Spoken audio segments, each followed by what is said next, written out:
So for India in particular, look, we've spent 20 odd years trying to strengthen our relations with India. The past 2 weeks, the relationship has been spiraling downward, and it's going to be hard to rebuild. And I think in many respects, India is going to gravitate, not in a major way, but gradually more towards China and Russia, viewing us as an unreliable partner. So that's what I want to ask you. I mean, I like to remind or have someone remind us about why it is so important that the U.S. continue to have positive relations and a positive relationship with India. Remind us about that and what could be at risk if India is much more aligned with China rather than the United States.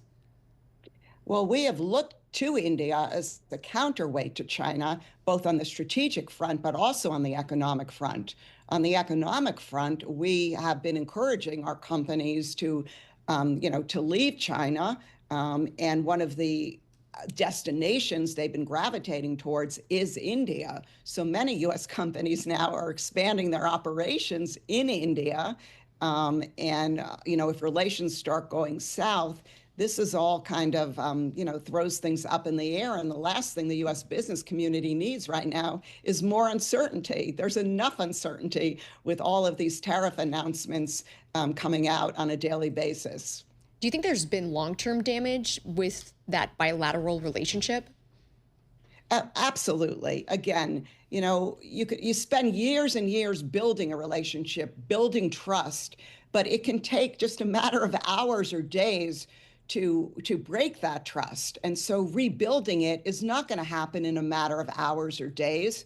And we're not just seeing this with India. I'm just back from Japan, and I'm kind of hearing the same thing that, the Japanese, who've been a very strong ally, are looking at the past couple of months and how they've been, in their view, kind of jerked around in these trade negotiations, and are also talking about developing some kind of plan B where they become less reliant on the United States. So this is long-term implications. And again, hard to rebuild trust in a short period of time.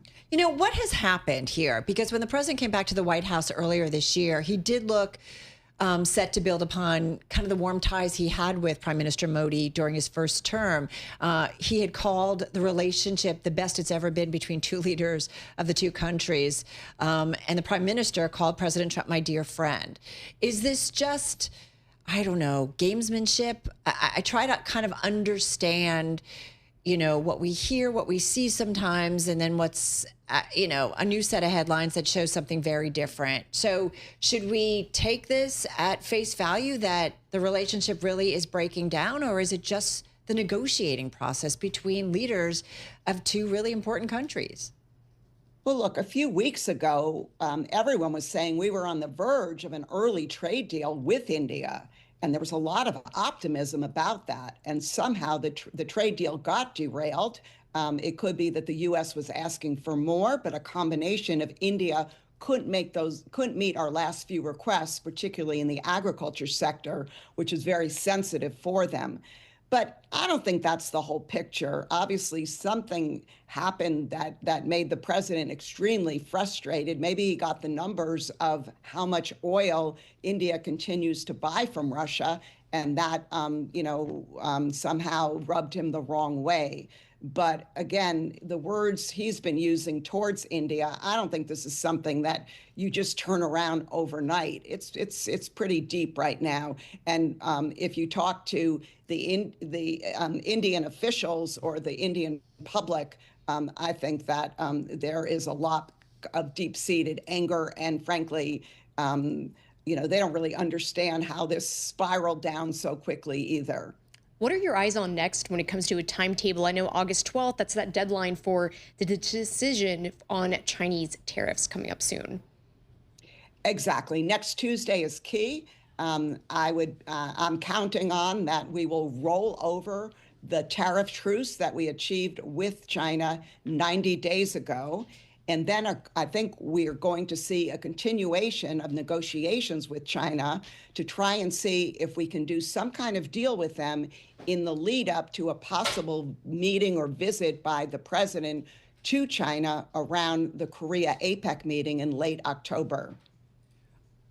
What I wanted to ask you is just to kind of wrap up here, Wendy, and again, devil's in the details. We'll see what ultimately happens, and whether or not they come back to the table and they become friends again. But I guess if there is a broken relationship, which is how it seems right now, and that lasts longer term, what's the cost to the United States? With India. Yeah. Yeah. Look, the cost is, we have damaged a relationship with an extremely important partner that is only becoming more important on the global stage, and particularly at a time when we want to diversify away from China. This does present serious concerns. How much is China watching this, in your view? Oh, very, very closely. And I would expect that China is going to make overtures to India right now in an effort to bring India more in their camp. Now, let's keep in mind, though, China-India relations historically have never been good. And so I don't expect India to move to the China camp.